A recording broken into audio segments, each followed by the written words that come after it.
जय हिंद प्यारे दोस्तों, स्वागत है आपके अपने YouTube channel Vinayak Saxena all rounder पे। तो चलिए आज हम स्टार्ट करते हैं क्लास 12th का फिजिक्स। बहुत ही बेहतरीन चैप्टर आपका है विद्युत आवेश तथा क्षेत्र, ठीक है। और इनसे बनने वाले सभी महत्वपूर्ण प्रश्नों को जानेंगे। आपके क्वेश्चन बैंक, बीवीडी, टारगेट, है ना, ब्रिलियंट, जिस भी आप जो है गेस्ट पेपर से आप तैयारी कर रहे हो, जिस भी गेस्ट पेपर को आप पढ़ रहे हो, है ना, मुझे मालूम नहीं आप किससे पढ़ाई कर रहे हो, जिससे भी आप कर रहे हो सभी से जो है महत्वपूर्ण प्रश्नों को लाया गया है, ठीक है। हाँ, खास कर क्वेश्चन बैंक तो आपके पास होगा, और नहीं है तो देख लीजिए इस प्रकार का क्वेश्चन बैंक है। अभी 10 दिन बचा हुआ है ना, ज्यादा समय आपके पास नहीं, मात्र 10 से 15 दिन आपके पास है तैयारी करने के लिए। अगर नहीं लिए तो आपकी ये लापरवाही है ना। आप अपने जो है पढ़ाई के प्रति आपके जो है प्रेम नहीं आपके, है ना, तो जरूर सब रखिए। और चलिए स्टार्ट करते हैं। और एक बात हमेशा जान लीजिएगा कि जितना आपको हम पढ़ाएंगे, जितना क्वेश्चन आपको हम करवाएंगे, सारे क्वेश्चनों को आप लिखिए, है ना, वीडियो रोकिए, लिखिए, सारा प्रश्न आपको आएगा, स्क्रीन पे आपको दिखाई देगा। हमारे कंप्यूटर महाशय, है ना, सारे प्रश्नों को आपको देंगे, है ना। हमारे कंप्यूटर महाशय से मैं बोलूंगा कि जैसे मैं बोलते जाऊंगा सारा प्रश्न को वो देते जाएंगे, ठीक है। आपको बशर्ते क्या करना होगा, आपको वीडियो जो है रोक कर आपको लिख लेना है, ठीक है। वीडियो भले ही लंबा हो जाए, पर ध्यान दीजिएगा कि आपको सारे प्रश्नों को ही क्लास में रखवा देंगे, ठीक है। लिखा हुआ सारा चीज आपके बुक में भी है, मॉडल पेपर में भी है, क्वेश्चन बैंक में भी है, टारगेट में, सारा चीज में लिखा हुआ है, लेकिन आपको लिखा हुआ समझ नहीं आता है। इसीलिए जो है गुरु की जरूरत पड़ती है। चलिए मैं आपको जो है सारे प्रश्नों को समझाएंगे। देखिए यही 5 प्रश्नों को आज हम जो है डिटेल में आज हम समझेंगे, और इसके लिए पार्ट 2 वीडियो जरूर लाएंगे, ठीक है। पार्ट 2 वीडियो भी आएगा, ठीक है। चलिए चैप्टर नंबर 1 से सभी संभावित महत्वपूर्ण प्रश्न है, जो कि 99% भी पूछा जाएगा, ठीक है। चलिए पहला प्रश्न आपका है, आवेश का संरक्षण सिद्धांत को लिखे तथा विद्युत आवेश के 4 गुणों को लिखे।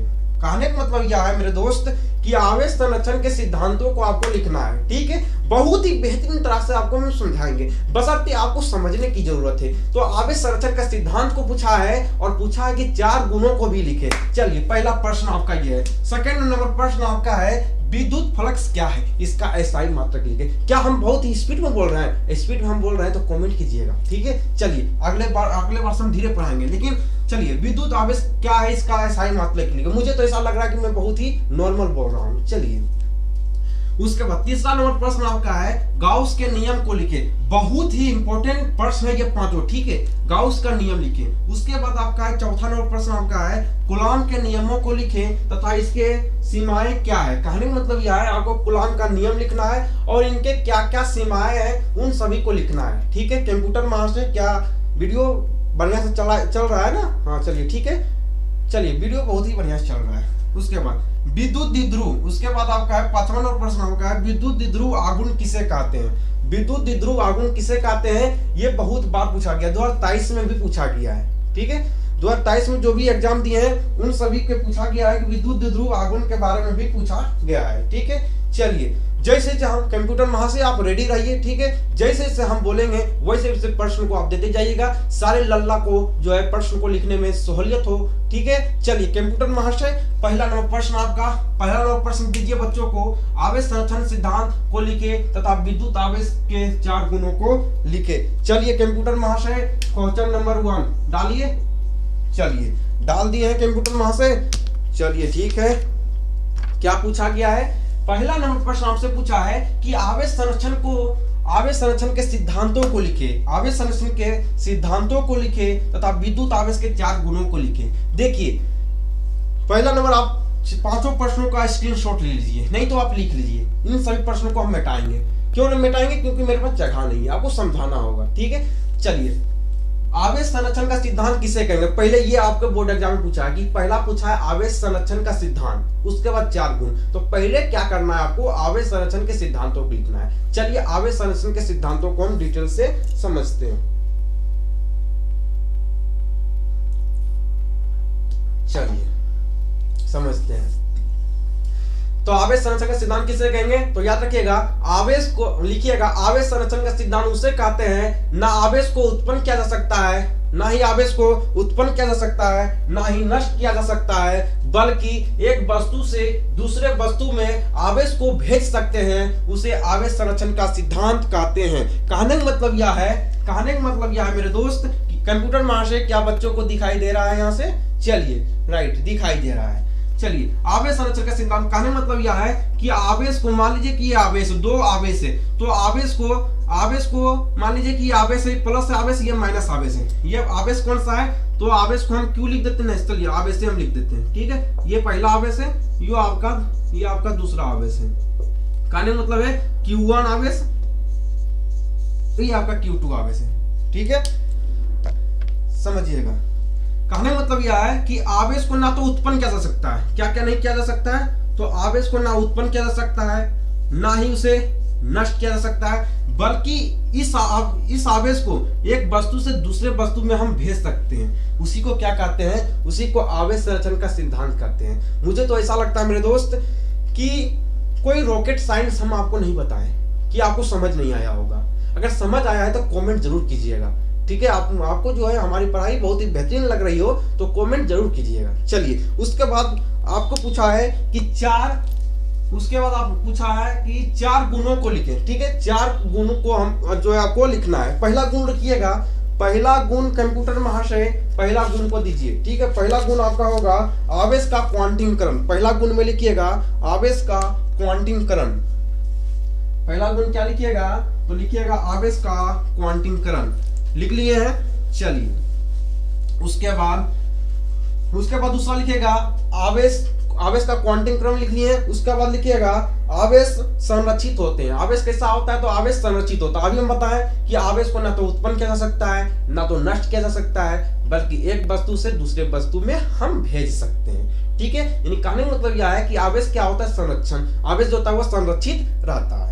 पहला आप क्या लिखे कि आवेश का क्वांटीकरण, दूसरा लिखिए आवेश संरक्षित रहता है, तीसरा लिखिए आवेश अचल रहता है ना, आवेश अचल रहता है। उसका लिखिए आवेश योगात्मक। आवेश होता है योगात्मक होते हैं। आवेश कैसे होते हैं? तो आवेश योगात्मक होते हैं। चलिए, मुझे आशा नहीं बल्कि पूरा विश्वास है आप बहुत ही होनहार बच्चे हो, आपको समझ आया होगा, ठीक है। तो आपका आ गया हो, आप अगर जो है आप परमिशन दे, आप जो ऑर्डर दे, ठीक है। तो ऑर्डर अगर आप देते हैं तो हम जो है अगले प्रश्न की ओर हम बढ़े। चलिए, प्रश्न नंबर 2 की ओर हम चलते हैं। प्रश्न नंबर 2 की ओर हम चलते हैं। तो आपका 2 नंबर प्रश्न क्या है? विद्युत फ्लक्स क्या है, इसका SI मात्रक लिखें। क्या पूछा है कि विद्युत फ्लक्स क्या है, इसका SI मात्रक लिखें। चलिए, ये भी प्रश्न को हम बहुत ही बेहतरीन तरह समझेंगे। 1 मिनट रुकिएगा, समझाते हैं इस प्रश्न को, ठीक है। चलिए, ये प्रश्न को हम मिटा देते हैं ताकि आपको समझाने में हमको क्या सहूलियत हो। चलिए, कहीं जाइएगा नहीं, बहुत ही बेहतरीन तरह से आपको हम समझाएंगे और आप बशर्ते आप समझने का प्रयास कीजिएगा। इसको मिटा देते हैं क्या? इसको मिटा देते हैं क्या? ताकि हमको समझाएं, आपको ऊपर में समझा दें। जैसे समझाएंगे उसी क्वेश्चनों को मिटाते जाएंगे और आप समझते जाइएगा और आप जो है लिखते जाइएगा, क्योंकि हमारे कंप्यूटर में से सारे प्रश्न को आपको देंगे और सारे प्रश्न को आपको लिखना है। चलिए, क्या था आपका प्रश्न? क्या था? तो आप विद्युत फ्लक्स पूछ रहा है ना। चलिए, विद्युत फ्लक्स के बारे में हम समझते हैं। चलिए बच्चों, विद्युत फ्लक्स के बारे में हम समझ लेते हैं। देखिए, विद्युत फ्लक्स किसे कहेंगे? तो किसी विद्युत क्षेत्र में उपस्थित, मान लीजिए कि कोई विद्युत क्षेत्र है, मान लिया जाए, चलिए ब्लैक से हम बनाते हैं, ठीक है। विद्युत क्षेत्र, मान लिया जाए कि ये विद्युत क्षेत्र है। क्या है? तो ये विद्युत क्षेत्र है। कौन सा क्षेत्र है? विद्युत क्षेत्र। ध्यान दीजिएगा, समझिएगा, हर एक क्वेश्चनों को आपको हम क्लास में ही रटवा देंगे। विद्युत क्षेत्र, ये कौन सा क्षेत्र है? तो विद्युत क्षेत्र है। किसी विद्युत क्षेत्र में उपस्थित किसी काल्पनिक पृष्ठ, मान लीजिए ये क्या है, तो कौन सा पृष्ठ है? तो ये काल्पनिक पृष्ठ है। कैसा पृष्ठ है? तो यह काल्पनिक पृष्ठ है। किसी विद्युत क्षेत्र में उपस्थित कोई काल्पनिक पृष्ठ और इस पृष्ठ से विद्युत क्षेत्र में उपस्थित कोई काल्पनिक पृष्ठ, ये कौन सा पृष्ठ है? तो काल्पनिक पृष्ठ है।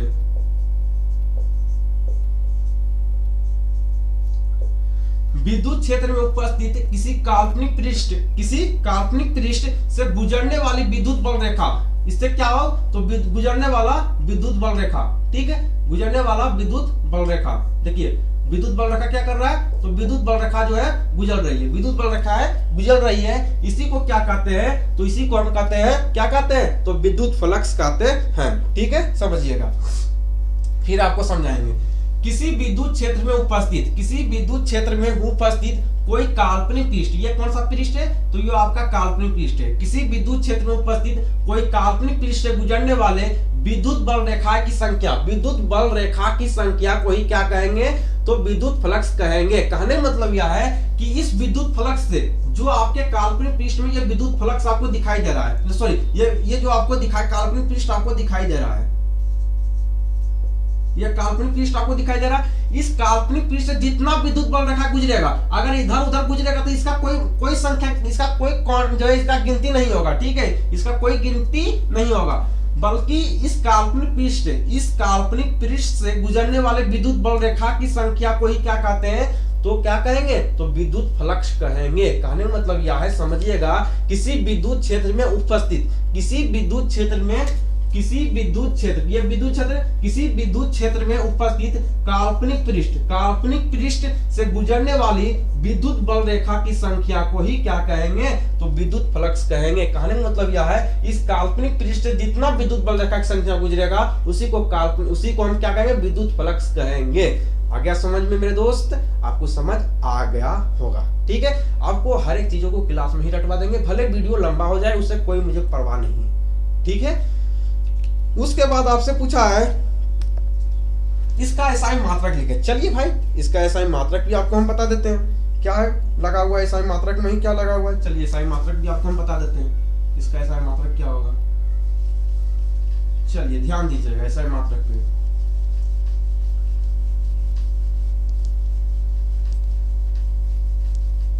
चलिए इसका एसआई मात्रक क्या होता है, तो याद रखिएगा, न्यूटन मीटर स्क्वायर बटे कूलम। ये हरा वाला मार्कर से आपको दिखाई नहीं देगा, ठीक है। चलिए न्यूटन मीटर स्क्वायर बटे कूलम, न्यूटन मीटर स्क्वायर बटे कूलम, ये आप याद कर लीजिएगा, ये आप जो है याद कर लीजिएगा, ठीक है। और विद्युत फ्लक्स को फाई से प्रदर्शित करते हैं, ये लिख लीजिएगा, विद्युत फ्लक्स को फाई से प्रदर्शित करते हैं, फाई से प्रदर्शित करते हैं, ठीक है, लिख लीजिएगा। ये इन सभी बातों को आप लिख लीजिएगा कि विद्युत फ्लक्स किसे कहेंगे, ये आपको बता दिए। इसका एसआई मात्रक क्या होता है, तो आपको बता दिए, न्यूटन मीटर स्क्वायर बटे कूलम बता दिए हैं, ठीक है। चलिए उसके बाद इसे फाई से प्रदर्शित किया जाता है, ये भी आपको हम बता दिए। चलिए उसके बाद हम चलेंगे अगले प्रश्न की ओर। चलिए इतना बोलते हैं गला सूख जाता है, ठीक है, गला सूख जाता है, उसके लिए हम जो यहाँ पे गर्म पानी रखे हैं, गर्म पानियों को पी लेते हैं। चलिए आपके लिए गला लग जाए उसके लिए कोई दिक्कत नहीं है, बशर्ते आप मेहनत कीजिए।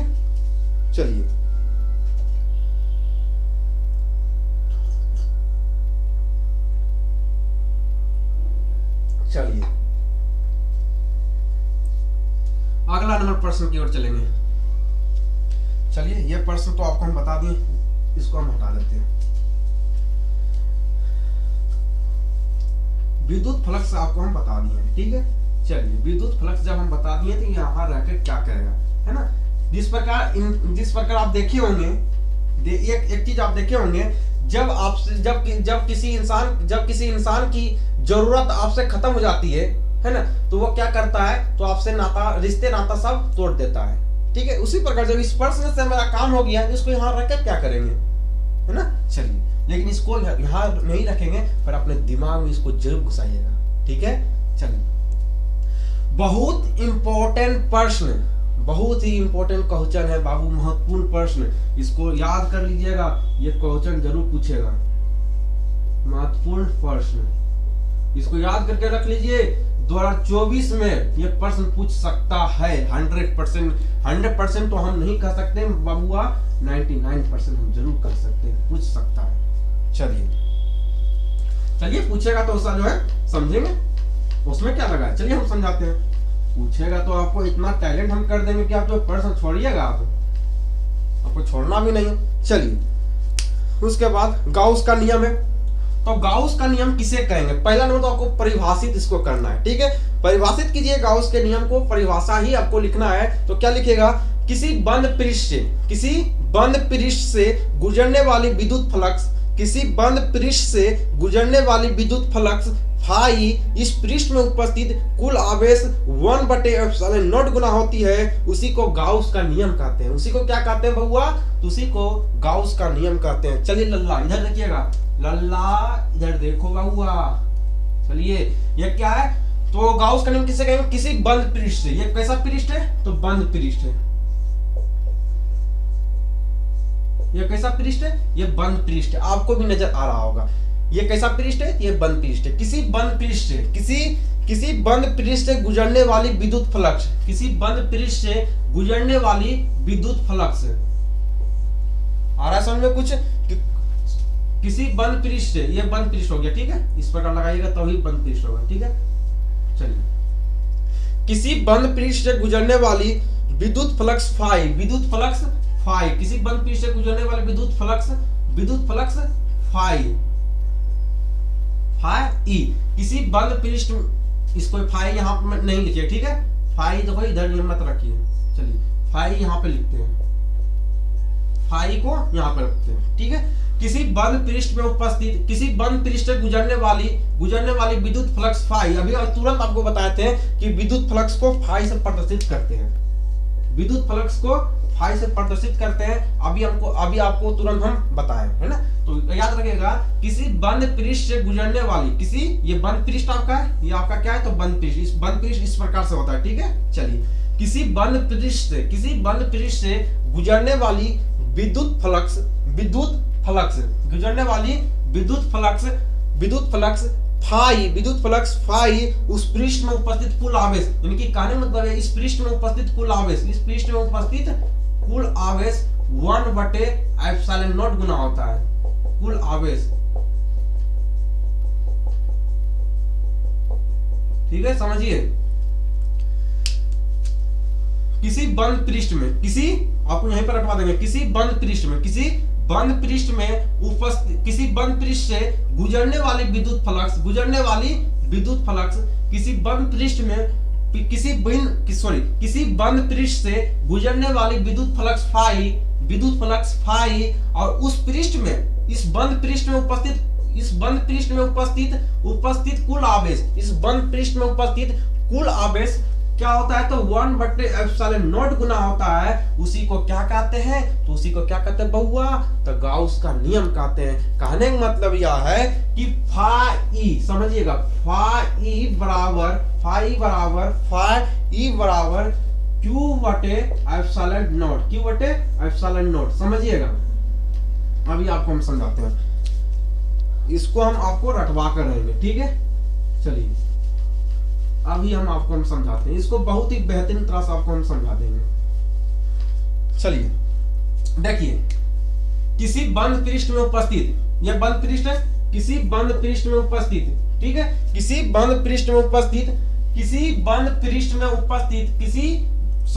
कोई बंद पृष्ठ से गुजरने वाली विद्युत फ्लक्स फाई बराबर है ना, फाई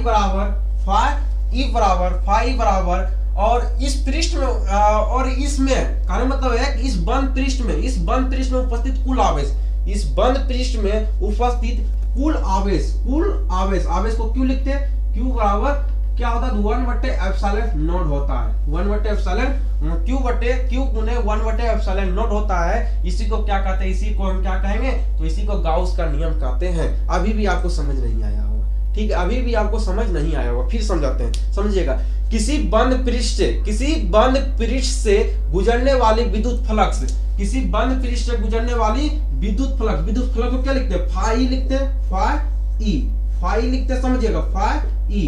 किसी बंद पृष्ठ से गुजरने वाली विद्युत फ्लक्स, ये बंद पृष्ठ है, और ये फ्लक्स है, ये क्या है? फ्लक्स है।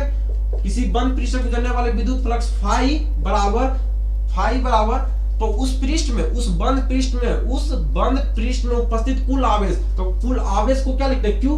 कुल आवेश को क्या लिखते हैं? कुल आवेश को क्यू लिखते हैं, गुना, और कितना गुना होता है? 1/ε0। तो ये होगा क्यू, फाई बराबर क्यू गुना 1 करेंगे क्या होगा? क्यू होगा बटे ε0। क्या हम ये लिख सकते हैं? ये हम लिख सकते हैं। तो इसी से आप याद रखिएगा, इसी चीज से आप याद रखिएगा कि किसी बंद पृष्ठ में, ये बंद पृष्ठ है, किसी बंद पृष्ठ से गुजरने वाला विद्युत फ्लक्स तथा उस बंद पृष्ठ में उपस्थित कुल आवेश का 1/ε0 गुना होता है। उसी को गाउस का नियम कहते हैं। चलिए, आपको समझ भी बहुत ही बेहतरीन तरह से गाउस का नियम आपको समझ आया होगा। ठीक है, इसमें आपको जो है गाउस के नियम को सत्यापन करने के लिए नहीं बताएंगे, बल्कि उसके लिए अलग वीडियो लाएंगे। तो इतना ही आपको 2 नंबर पूछेगा। चलिए, उसके बाद तीसरा नंबर प्रश्न हो गया। चलिए, उसके बाद चौथा नंबर प्रश्न में चलेंगे। ठीक है, चलिए, अगर आपको समझ आया हो तो मेरे दोस्त लाइक जरूर कीजिएगा। ठीक है, लाइक कीजिएगा। लाइक नहीं, आप लाइक करो या ना करो, पर अपने दोस्तों में इस वीडियो को जरूर शेयर कीजिएगा, और एक मीठा कमेंट जरूर कीजिएगा। अगर आप कमेंट करते हो तो पढ़ाने का बहुत ज्यादा इच्छा करते हो। आप लाइक करो या ना करो, क्लास को आप लाइक करो या ना करो, उससे मुझे कोई फर्क नहीं पड़ता है, पर आप कमेंट जरूर करें। ठीक है, आपके कमेंट पढ़कर मुझे बहुत ही प्रसन्न होते हैं। ठीक है, बहुत ज्यादा मोटिवेट होते हैं और पढ़ाने का इच्छा करता है कि चलो भाई, कोई तो जो है पढ़ने के लिए तैयार है ना, कोई तो इस चैनल पर पढ़ने के लिए तैयार है। चलिए, उसके बाद चौथा नंबर प्रश्न, गाउस का नियम तो हम आपको बता दिए, इसका कोई जरूरत नहीं है। तो जिस इंसान से जरूरत खत्म हो जाती है, उससे नाते रिश्ते सब खत्म कर दो, है ना। लेकिन ऐसा कभी मत कर कीजिएगा। जो भी इंसान आपका जो है आपको साथ दे रहा है, जो इंसान आपको उस वक्त साथ दिया जब हर एक इंसान आपका साथ छोड़ दिया था, तब वह इंसान आपका साथ दिया था। मेरे दोस्त, कभी भी आपका समय जब अच्छा हो जाए तो उस इंसान को कभी मत भूलिएगा, जिन्होंने आपको उस वक्त साथ दिया था जब हर लोगों ने आपका साथ छोड़ दिया था, यह कहकर छोड़ दिया था कि यार तेरी औकात क्या है। तब उस दोस्त ने तेरा हाथ पकड़ा, उंगली पकड़ा और तुझे उस मंजिल तक पहुंचा दिया जिस मंजिल तक पहुंचने के बारे में आप कभी सोचे ना होंगे, है ना। तो उस इंसान को कभी मत भूलिएगा, जिस इंसान ने आपको हर एक वक्त जब आपको जरूरत होती थी तब वो इंसान आपके साथ खड़ा रहता था, उस इंसान को कभी मत भूलिएगा। ठीक है, हमेशा उनका कर्जदार और वफादार बना रहिए, जो इंसान हमेशा आपको मदद करता है। चलिए, उसके बाद अगले नंबर प्रश्न आपका है प्रश्न नंबर चौथा नंबर प्रश्न। कंप्यूटर महाशय, आप जागे हुए रहिए, क्योंकि मेरे बच्चे जागा हुआ है ना। जितने भी हमारे छात्र हैं, जितने हमारे प्यारे दोस्त हैं, सभी जो है पढ़ने के लिए तैयार हैं। तो आप जो है क्वेश्चन दीजिए, गुलाम के नियमों को लिखें तथा इसके सीमाएं क्या है। कहने का मतलब यह है कि गुलाम के नियम आपसे पूछा गया है। बोर्ड एग्जाम में आपसे गुलाम का नियम पूछा है दोस्त, गुलाम का नियम पूछा है, और साथ ही साथ गुलाम का नियम तो पूछा ही है, और साथ ही साथ पूछा है कि इनके सीमाओं को बताइए कि ये किन किन सीमाओं तक लगेगा। आ रहा है समझ में? कहने का मतलब यह है कि गुलाम का नियम भी आप पूछिए, गुलाम का नियम भी पूछा गया है और आपसे सीमा भी पूछा गया है। कभी कभी सिर्फ गुलाम का नियम ही पूछ देता है, उसके लिए आपको बेहतरीन आता है। कभी कभी सीमा भी पूछ देता है। ठीक है, तो कुछ भी पूछे, आपको जानकारी होगा तो आप लिख कर जरूर आइएगा। ठीक है। चलिए मेरे दोस्त, आपको हम हर एक क्वेश्चन को बहुत ही बेहतरीन तरह से समझाएंगे, बशर्ते आप समझने का प्रयास कीजिएगा। कूलॉम के नियम को हम समझेंगे, ठीक है। तो समझिए कूलॉम के नियम को। तो कूलॉम का नियम क्या कहता है, दो आवेशों के बीच लगने वाला बल, दो आवेश, ये मान लीजिए आवेश है, क्या है, दो आवेश है। मान लीजिए पहला मान लीजिए Q1 आवेश और दूसरा मान लीजिए Q2 आवेश, ठीक है। तो दो आवेशों के बीच लगने वाला बल, दो आवेशों के बीच लगने वाला बल के क्या होता है, तो दो आवेशों के बीच लगने वाला बल के परिमाण के क्या होते हैं, तो अनुक्रमानुपाती होता है, अनुक्रमानुपाती होता है। कहने का मतलब यह है कि दोनों किन्हीं दो बिंदु आवेशों के बीच लगने वाला बल के परिमाण के क्या होता है, तो अनुक्रमानुपाती होता है, तथा इनके बीच की दूरी आप मान लीजिए, तो इनके बीच की दूरी में लगने वाला बल क्या होता है, तो जो है समानुपाती होता है। इसी को क्या कहते हैं, तो इसी को हम क्या कहेंगे, तो कूलॉम का नियम कहेंगे, कूलॉम का नियम कहेंगे। मुझे मालूम है मेरे दोस्त कि आपको एक बार में समझ नहीं आया होगा। क्यों नहीं आया होगा, क्योंकि उस दौर से हम भी गुजरे हैं, ठीक है। मुझे मालूम है कि बच्चे कब समझेंगे, ठीक है, जब तक उसको 1 से 2 बार में समझा दिया जाए, 2 बार कम से कम, करीब 2 बार उसको ना समझा दिया जाए। चलिए फिर हम आपको समझाते हैं और आप समझने का प्रयास कीजिएगा। देखिए, जो पहले क्वेश्चन को पढ़िए, ठीक है, पहले क्वेश्चन और आंसर को पढ़िए, ठीक है। आपको दिया है कंप्यूटर महाशय, आपको हर एक आंसरों को देते हैं, तो उनको पढ़िए। क्या है, याद रखिएगा, कूलॉम का नियम किसे कहेंगे, दो आवेशों के बीच लगने वाला बल, दो आवेशों के बीच लगने वाला बल उन आवेशों के परिमाण के अनुक्रमानुपाती होता है, तथा उनके बीच की दूरी के वर्ग के समानुपाती होता है, समानुपाती नहीं, व्युत्क्रमानुपाती होता है। उसी को क्या कहते हैं, तो उसी को कूलॉम का नियम कहते हैं। कहने का मतलब यह है कि दो आवेश है, मान लीजिए ये आवेश, पहला आवेश ये है, दूसरा आवेश ये है, ये आवेश और ये आवेश, हो गया, आया समझ में। तो एक आवेश को नाम देते हैं Q1 आवेश और दूसरा को देते हैं Q2 आवेश, पहला को Q1 आवेश और दूसरा को Q2 आवेश, ठीक है। चलिए, पहला Q1 आवेश और दूसरा को Q2 आवेश, ठीक है। चलिए, तो पहला आवेश क्या, Q1 Q2। तब किन्हीं दो आवेशों के बीच लगने वाला बल, किन्हीं दो आवेशों के बीच, आराम से सुनिएगा, बहुत ही बेहतरीन तरह से समझिएगा, किन्हीं दो आवेशों के बीच लगने वाला बल के परिमाण के क्या होता है, अनुक्रमानुपाती होता है, तथा इनके बीच की दूरी के वर्ग के क्या होते हैं, तो व्युत्क्रमानुपाती होता है। इसी को क्या कहते हैं, इसी को कूलॉम का नियम कहते हैं। चलिए, अब आपको समझ आ गया होगा, कूलॉम का नियम कहते हैं। चलिए, उसके बाद क्या करेंगे, उसके बाद लिखिएगा, उसके बाद व्यंजक पूछ दिए, कभी कभी व्यंजक पूछ देता है, ठीक है। कभी कभी कहता है कि व्याख्या कीजिए,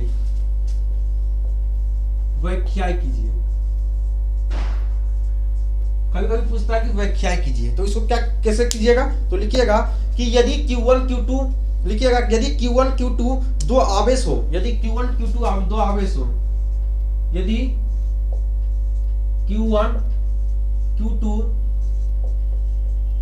दो आवेश हो, दो आवेश है, उनके बीच की दूरी, उनके बीच की दूरी क्या है, तो R है, बीच की दूरी R है। लगने वाला बल F है, तो लिखिएगा, पहला F बराबर F समानुपाती Q1 Q2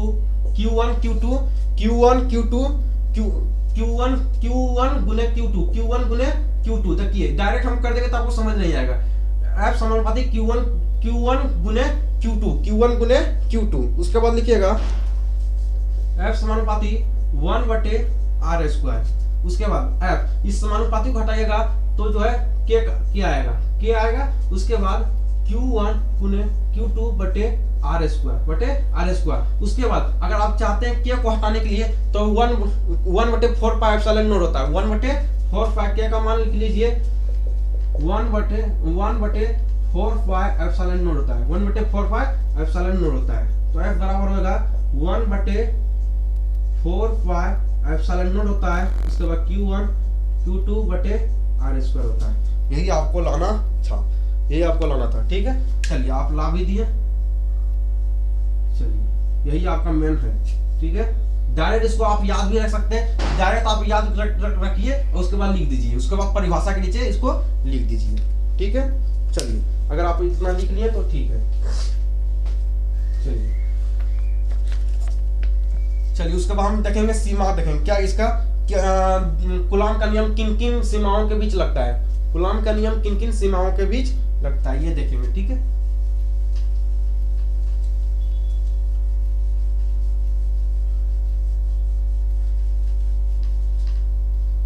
लाइटिंग प्रॉब्लम आ रही है ना, चलिए कोई बात नहीं, ध्यान दीजिएगा।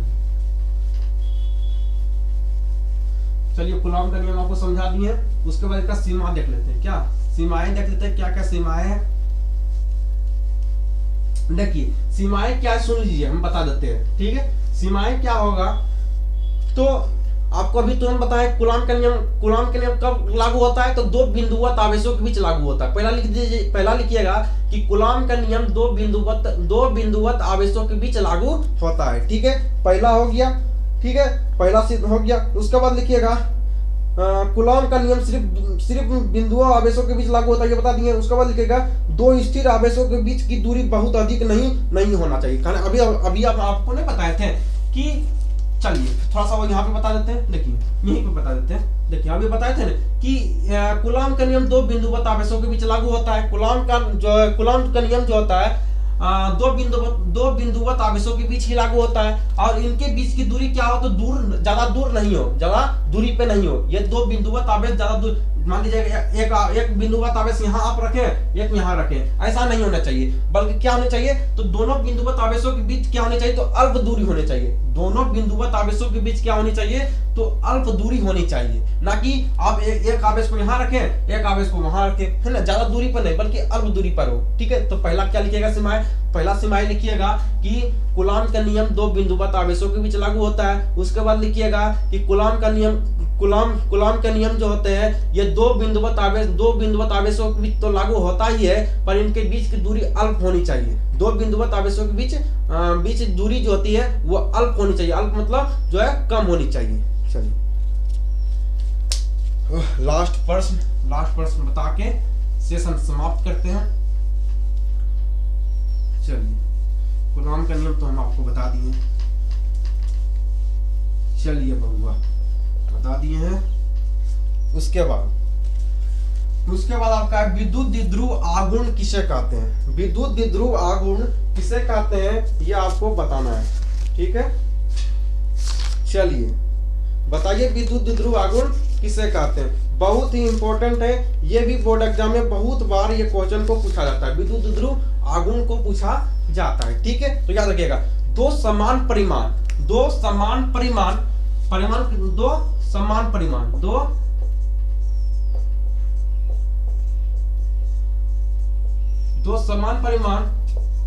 तथा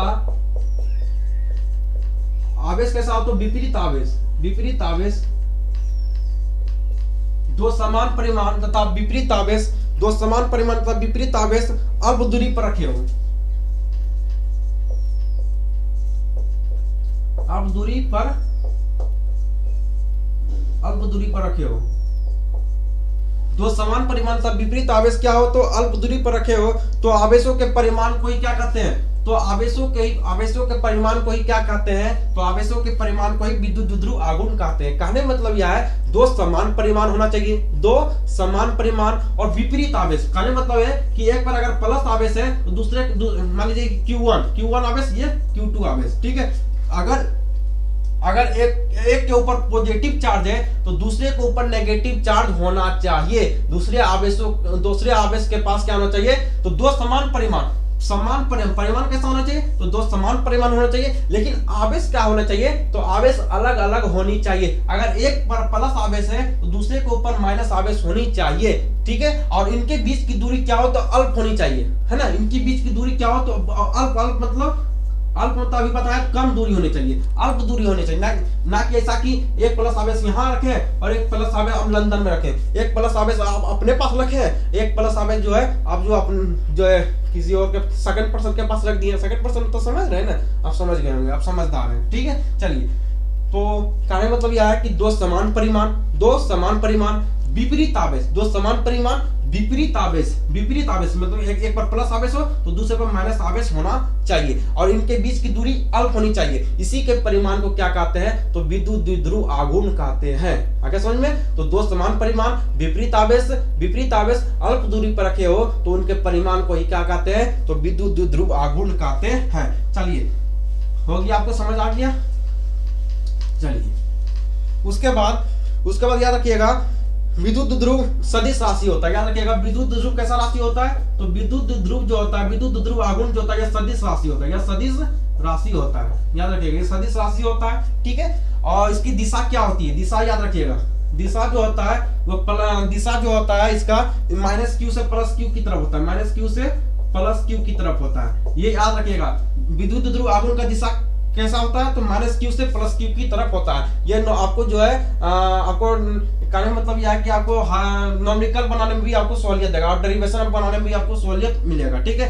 तो विद्युत द्विध्रुव आघूर्ण जो होता है इसका ये सदिश राशि होता है। इसकी दिशा क्या होता है? माइनस क्यू से प्लस क्यू की तरफ होता है, ठीक है। और उसके बाद लिखिएगा इसका मात्रक लिखिएगा कूलॉम गुने मीटर, C गुने M, सीधा लिख लीजिए, कूलॉम गुने मीटर, ठीक है, ये लिख लीजिएगा। चलिए, मिलते हैं फिर नेक्स्ट वीडियो में और आशा नहीं पूर्ण विश्वास है मेरे दोस्त कि आपको वीडियो बहुत ही लाजवाब लगा होगा।